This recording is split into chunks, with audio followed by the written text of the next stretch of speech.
I am going to show you in this video the 3 Pokemon strategies that are the easiest to learn in VGC right now. They aren't just beginner friendly. They're really growth result driven machines. Because I've seen these teams make over 70 top cuts across Scarlet and Violet. I've personally tested them live on ladder, on stream myself, and in real tournaments. And in this video, I'm going to show you how each of these strategies works, what makes them viable right now in 2025 and next year in 2026, why beginners and grinders can thrive with them, their most common mistakes and counters, but also sample core teams that you can use and even other top players as teams that have worked in this current format. And if you comment the word easy down below, I will send you a free manual with a breakdown of all of these strategies deeply, their strengths, their weaknesses, and different Pokemon that you could use in the teams, and 12 example Pokemon that you can start building around today. Guys, this is not a tier list, okay?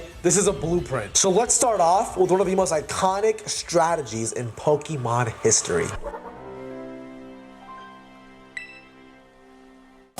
You already know the meme. One giant fish and one tiny piece of sushi. We have Dondozo and Tatsugiri. This duo is still one of the most warping strategies in Pokemon VGC. It has over 4 regional championship wins, hundreds of day 2s, even in 2025. And here's why. It forces your opponents to prep for you. Even if you don't bring it, they still have to respect it. It shapes their entire lead and game plan, and it's insane value from just 2 out of your 6 Pokemon. I hate Dondozo, but it's one of the strongest and most frustrating teams to play against. And I've seen so many players take it on deep runs because of how easy it is to use. So how does this strategy even work? When Tatsugiri enters the field with Dondozo already on the field, it jumps inside of Dondozo's mouth and boosts all of Dondozo's stats by +2 stages. That is the ability of Commander. You instantly have more attack, more defense, more special defense, and more speed. Then Dondozo just starts clicking buttons. Order Up becomes a pseudo dragon dance that does damage. Wave Crash does insane power. It even gets Earthquake. It even gets Fissure. In short, you're basically in a boss battle, but instead of fighting against it, you're the one using it. And honestly, most people panic. My very first regional tournament, I lost to Dondozo in the 3rd round, and I was left thinking, what the heck just happened? So why is it still good in 2025? For one, it simplifies the game. All you have to do is activate this Pokemon and sweep. The second thing is that it punishes greedy leads. So many people have to counter lead for Dondozo directly that the rest of your Pokemon open up to actually take advantage of those situations. You control the pacing. Modern variants right now include Order Up, 2 attacks and protect. They have substitute, they have rest. Some even have yawn plus Fissure. But a lot of times what makes Dondozo so powerful in the strategy are its partners. We're seeing speed control like Tailwind on Pokemon like Pelipper, Murkrow, Talonflame, Whimsicott, even Dragonite. We're also seeing weird support techs with like Glimora with Toxic Spikes, or Incineroar Amoonguss with a balance core trying to stall out the other Pokemon while Dondozo sets up in the late game. But here is why it's beginner friendly. For one, you don't need the most intricate EVs or item optimization.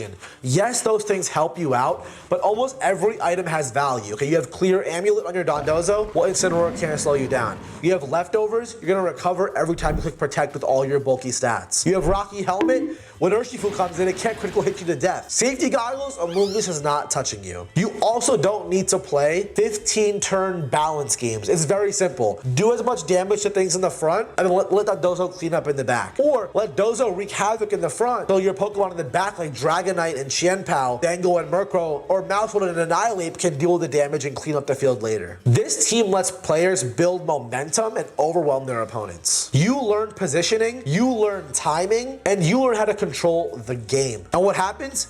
You start winning. They are playing on your terms. You are playing with boosted stats, with the same Pokemon, but an extra ability to do different things and control the mind. So here are actual partners and other pieces that you can add to that team to make it super powerful. For one, we have seen Pelipper and Archaludon on the last 2 Dondozo teams. One made the top 4 and one made the top 16. The Archaludon is usually an Assault Vest version with Electro Shot and Body Press, while the Pelipper is actually having a Choice Scarf that still has Tailwind, but it's more for muddy water, hurricanes, and fast damage. We've also seen Goldango that's Choice Specs, with a fast tailwind user like Murkrow, like Whimsicott, like something that enables it to go first, do insane damage with Make It Rain, and then we'll let Dondozo clean up in the back. Another common option is Mousehold and Annihilate. This duo has been running with Dondozo 2-2-2 since the very beginning. Mousehold Ape is a duo that people have to prepare for, but so is Dozo Tatsugiri. So what are they gonna do? You control the mind game, you force them to play your strategy. And lastly, a really common one that's been popping up a lot over the past 2 years is Glamora. Actually getting to set up Toxic Spikes and Mortal Spin to poison your entire opponent and let Dondozo with all of its bulky stats sit and protect their life away. You are getting extra turns of free damage consistently. So while your Glamora sets up spikes, your Dondozo is protecting and doing damage, chipping. Next thing you know, while they're trying to break you down, they're taking damage every single turn. It's a really unique and powerful strategy. An example of this is Dan Ballister. When at the 2025 Lille VGC Regional Championships, he made it to Game 3 in top 4 against Marco Silva using Dondozo Tatsugiri with Pelipper or Chalda, but also with Annihilate, but with Weavile. What a weird 6 that not only did well at that tournament, but we saw more players use it at Gdansk the week after, and multiple players use that team to make day 2. And I've never heard of these. These are not top players around the world. These are players making their names for themselves because this strategy is allowing them to do so. And the best part is that when players are not prepared for it, this Pokemon can go on a crazy run. What I will say is there are some common mistakes that come with using this team. One is never, I mean never, open up a game by leading Dondozo Tatsugiri. You lose your entire mind game. All the mental advantage you had is, now they have 4 Pokemon trying to stop 2. You can't pivot out. Never open with that duo. Secondly is over relying on that duo to win you every game, okay? Just because you have Dondozo Tatsugiri does not mean that in every matchup you should be bringing it. If they have counters like Amoonguss with Clear Smog, like Dragonite with Haze, sometimes it's best to leave the duo at home. Maybe use them in game 1 and not in game 2 or 3, or in game 1 and 2, do not bring it, and game 3, switch it up. Do not make that mistake of bringing it no matter what, because sometimes the optimal way to use it is by letting the other 4 Pokemon shine. At the end of the day, it's a 6 Pokemon team. The last thing I will say is not expecting the unexpected. Every player almost goes into a tournament with a Dondozo counter, okay? I mentioned it before, but everyone has their way of playing it. You have to be creative, and thinking that your same strategy is gonna work game in, game out is not gonna work. You have to be flexible. What I recommend to you is try one game leading Dondozo and something else. Try one game leading none of it. You want to win the mental advantage. Make them play a mind game of having to exert their full attention to thinking, does Dondozo even exist in the back? Is Tatsugiri even on the field? Or, oh my god, when are they gonna come in and try to time the sweep? You control that, so try to use those things as a guidepost to how to use this duo going forward. And again, comment the word easy and I'll send you a guide with 5 different Dondozo teams that you can use right now and how to play with it yourself. Trust me, that team was great, but the second team, I would argue, is also one of the craziest teams that no one likes to play against. I've seen players go deep in tournaments with it that honestly have no business going that far. And it's, you guessed it, hard Trick Room. If Dondozo is a boss battle, then Trick Room is a blunt weapon. You set it up, you twist the dimensions, and then you smash. And for newer players, I'm gonna argue, there might not be a better strategy to win the game. A really big YouTuber, Freeze in his first ever VGC regional tournament was the #2 overall seed out of 800 players. Guess what 4 Pokemon he had on his first team? Dondozo Tatsugiri and then Hard Trick Room. Why? Because these strategies are great for making new players or players who want to break through shine. How does it work? Okay, that's the question. Well, Trick Room flips the speed order. Slow Pokemon go first and fast Pokemon go second. You twist the dimensions. This lasts for 5 total turns, including the turn you set it up, but basically 4. Instead of having to train your Pokemon and use those limited EVs on speed, you're optimizing for living and doing damage. You can bring bulk, you can bring power, and you can bring hyper aggression. Why does it still work? Because many teams just don't prep for it. They think, oh, I have Incineroar and Rillaboom, that's gonna be enough. I have enough defensive pieces, that should be fine. But it's not enough. They only might have one answer, right? Another great reason is because it condenses the game into 5 turns. Why is this so valuable? Because in those 5 turns, you're actually having to practice less, you're playing more, you're playing faster, and you're taking those players and making them play in your world. Lastly, is that it's hard for your opponents to pivot out, even yourself, because of the raw damage and the nature of the fast-paced game. Think Torkoal in the Sun, Choice Specs Terrifier with Psychic Terrain, going first in Trick Room. Insane damage. Think about an Ursaluna with a Guts-boosted Facade. Think about Hatterene clicking Life Orb Expanding Force in Psychic Terrain. Think about Farigiraf, Throat Spray, Hyper Voice, double damage, boom. It's beginner friendly. It's doing damage. You are applying all the pressure. But you're gonna say, Darsh, why is this beginner friendly? Why should I use this? It's so brain dead. Well, I'm gonna tell you. There's 3 main reasons. 1, you skip most of the team building stress. You don't have to worry about, oh, this EV, I have to go with this speed. I have to speed creep them. I have to have Fake Out and Parting Shot and have the right speed and the right HP and the right bulk. No, you don't have to do any of that. Max attack, max HP, 0 speed. The second thing is that you get faster reps. Your games are going shorter, so you're playing more games. You're saving more mental stamina. Games are shorter, and they're more punishing. And oftentimes, you're prepared, but your opponent is not. The third thing is, you are forcing yourself to learn a nature of this team. Predictions, counterplay, and board control, all by repetition. And you can say, well, Darsh, there are so many common counters. Well, I'm gonna tell you what they are, so you can be ready, but I will tell you, most teams that had hard Trick Room have an answer to this. 1 is taunt users. Well, good thing there's Magic Bounce on Hatter. Well, good thing there's a mental herb. Another one, Fake Out. Too bad most Trick Room teams have Psychic Terrain, or even a whole Farigiraf. Wolf Glick won the global challenge using Farigiraf, Incineroar, Torkoal. Hyper Trick Room, anti-Fake Out, insane damage. Well, Darsh, what do they have Imprison? Well, Imprison exists, yeah, because it shuts you down, but a lot of these Hyper Trick Room teams, like the one that Brian used, like Wolfie's team, have a fast mode. So they don't even get to click Imprison because you have fast Sleep Powder on Hisuian Lilligant in the Sun, right? Or you have Typhlosion, Choice Scarf, Eruption in the Sun. They don't get to click it. You have counters for their counters. That's how Trick Room teams operate. And they try, they're gonna try to have weather control with sand, or with snow, or with rain, or terrain control with Miraidon or with Rillaboom. But typically, you're not gonna see a team have Rillaboom, have Pelipper, and have Imprison, and have Taunt. It doesn't exist. So a lot of the times, all of these hard Trick Room teams have one way to exploit the one thing that they don't have. Skill swapping on your Sun. Double Trick Room. Faster Taunt to stop Imprison. Fast attacking with Lilligant. There's so many different options. But here's what good Trick Room players do. They don't just click Trick Room, they set up the stage from turn 0 to be in their favor. So here are some common leads that if you are building a team right now, I would open up with these leads and just practice these openings. 1 is Indeedee, a Psychic Terrain setting Follow Me user that also has Trick Room next to a Trick Room setter that also has Psychic Terrain. This can be Armarouge, this can be Hatterene, or this can be Farigiraf. All 3 are great choices. Terrain blocks priority, you can Follow Me away the taunt, and Trick Room goes up almost 90% of the time. Another great option is Farigiraf plus Incineroar. They can't fake you out because you have Armor Tail, the signature ability on Farigiraf, and you get Trick Room with your own Fake Out. Another great option is a Pokemon that has the mental herb, right? Like Sinistcha. We saw Matt Tidd at the Pittsburgh VGC Regional Championships make it to the finals using Hariyama and Sinistcha. Why?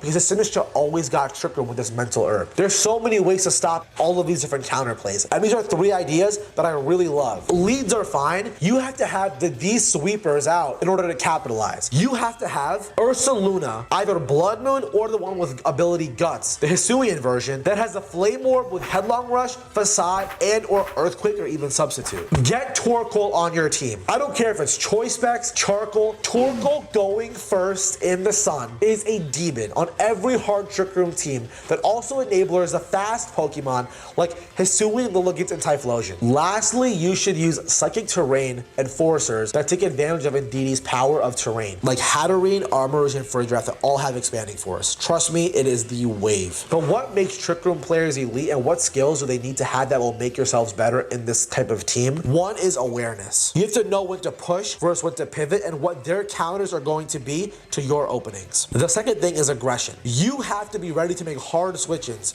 call their counterplays.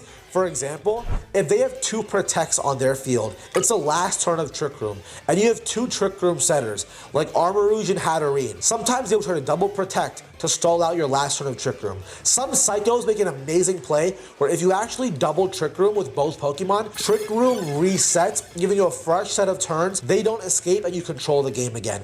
Another example of this, hard switching turn 1 into your Ursaluna or your Torkoal when you click Trick Room. That way way, when Trick Room is up turn 1, you have those sweepers on the turn ready in turn 2 to capitalize. And lastly, having backup modes is huge. You have to have counters to their counters, which is why I recommend a fast mode. Usually this benefits from the sun or from the terrain, like having a Spathra next to Indeedee, or having a Hisuian Lilligant with Chlorophyll next to Torkoal, or a Choice Scarf Typhlosion as well. Real talk, no one, including myself, likes to play hard Trick Room. I have not used it at a regional yet, even though I've used it online and I've crushed it. But at regionals, people groan when they have to play against it. Be the person that they groan against. It is over 50 day 2s, multiple wins, and Michael Kelch even won an entire regional playing with this strategy. This team wins tournaments. And if you, again, just comment the word easy and I'll send you 5 examples you can use right now with their strengths and their weaknesses. But lastly, we have my favorite strategy.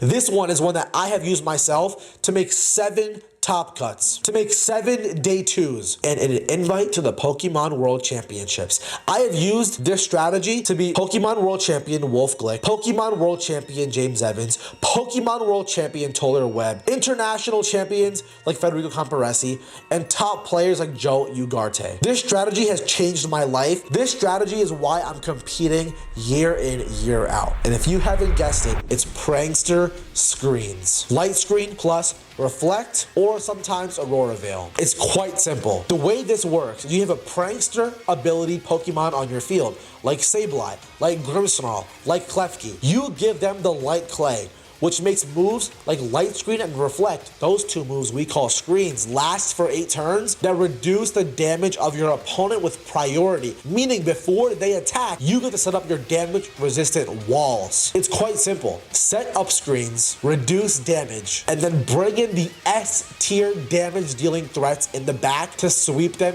in the game. How does it work? You lead Grimmsnarl, Klefki, or Sableye even. Click Light Screen or Reflect. If they have 2 special attackers, click Light Screen. 2 physical attackers, click Reflect. 1 of each, click the one that you need right now to survive. Then what's next is you pivot into your attackers. Archaludon, Dragonite, Goldango, Ursaluna, King Gambit, whatever it is, your damage dealer comes in the back with walls of protection ready to take advantage of those damage manipulations. And then you wear them down slowly with your big power, with your big defense, and you win the game. Players have won using this strategy for years. Andrew Ding won the Milwaukee Regional Championships last year with this, where he actually knocked me out of the top 8 after I had one of my best tournaments of all time. Michael Kelch won another regional in Utrecht last year using Miraidon with Grimmsnarl, Light Screen, Reflect as well. Shiliang Tang has built teams with Light Screen, Reflect, Grimmsnarl for years, and Joseph Ugarte in Regulation G did the same exact thing with Miraidon and Grimmsnarl. This team wins tournaments, this team makes it far, this team gets top cuts.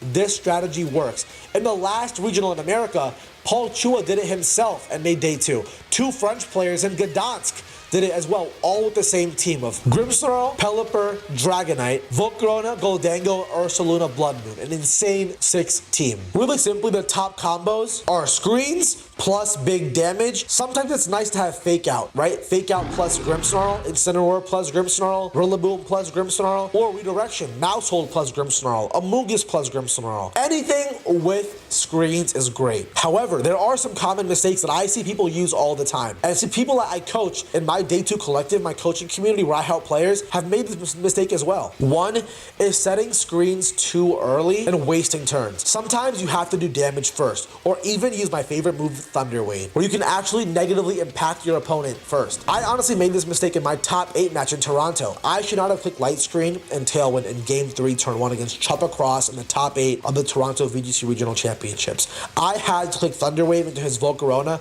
control the speed to control the game. But I didn't do it and I lost. That's a mistake that I made, but I want to tell everyone not to make that same one. 2 is not having other Pokemon that can benefit from this. Don't just use really frail Focus Sash Pokemon with screens. It's not worth it. You want Pokemon that absorb hits, Assault Vests, abilities like Multi-Scale, Regenerator, Intimidate. You want to support other bulky attackers, not frail sweepers. Lastly, not being ready for counterplays. Being ready for Pokemon that can use Taunt against your Grimmsnarl and you're useless. Pokemon that can overwhelm you to where they can remove Grimmsnarl in turn 1 to where you can't get both screens up. I was knocked out of the Pokemon North American International Championships 2 years ago because Oliver Esklin, one of the best players in the world, overwhelmed my Grimmsnarl turn 1 of game 1 and game 2 to where I couldn't get both screens up and I lost because of it. But what makes Grimmsnarl players elite, what has made me been able to make 2 top 8s, Paul Chua dominate, Shiliang Tang dominate, Carson Confer dominate, is that they have patience. This strategy rewards reactivity, but being proactive in your reactions. You have to wait for your opponent to overextend. Because they are doing damage in different ways, you are frustrating them. So they have to often double up Pokemon they're not used to doubling up. They're gonna make holes for you to exploit. 2 is positioning. You have to cycle in your key threats at key times. Cycle out your regenerator Pokemon. Lower their attack and take advantage of your screens. You have the defensive walls up, bring your Pokemon in safely to do damage and win. Lastly is endgame setups. For me, I use this all the time. Get your Archaladon in with the rain with behind screens. Get Dragonite with multi-scale in behind screens. Get Goldango with Nasty Plot set up behind screens. Get them on the field doing damage. It's so important. And if you do this, you will win a lot of the time. When I qualified for the Worlds, I used Grimmsnarl in Regulation H with a Rain team.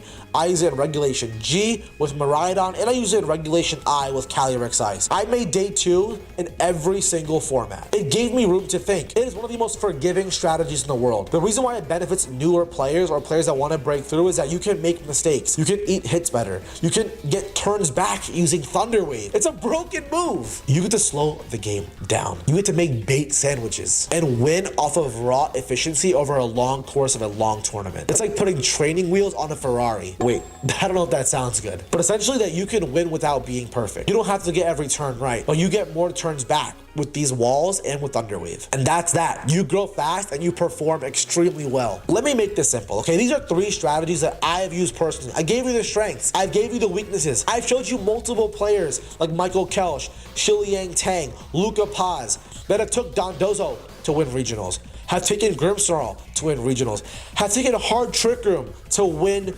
tournaments. So if you're struggling to build a team, to make that breakthrough run, or to just stay consistent, use these strategies. Dondozo and Tatsugiri. Learn board control, apply pressure, make them fight the boss battle. Hard Trick Room. Learn aggression, set crazy pace standards, and punish greedy offensive teams. And lastly, screens plus strong stuffs. Learn positioning, play slow, outlast them, and outthink them. Burn their minds with the mental advantage that Thunder Wave gives you. I'm telling you, it works. You don't need 1,000 hours. You don't need the perfect team. You need one simple plan that's proven that works, that has an easy learning curve. And again, if you want the help, comment the word easy and I'll send you a guide that has all 3 of these teams, strengths, weaknesses, and examples of teams you can use today. And this video is about helping you get better. One win at a time, one team at a time, one personal strategy that I found that has worked at every level for beginners and for old players that will work for you. I'm here to truly try to give you guys help. So pick a team, pick a strategy, and go. If you want to see what kind of player you are off of personality,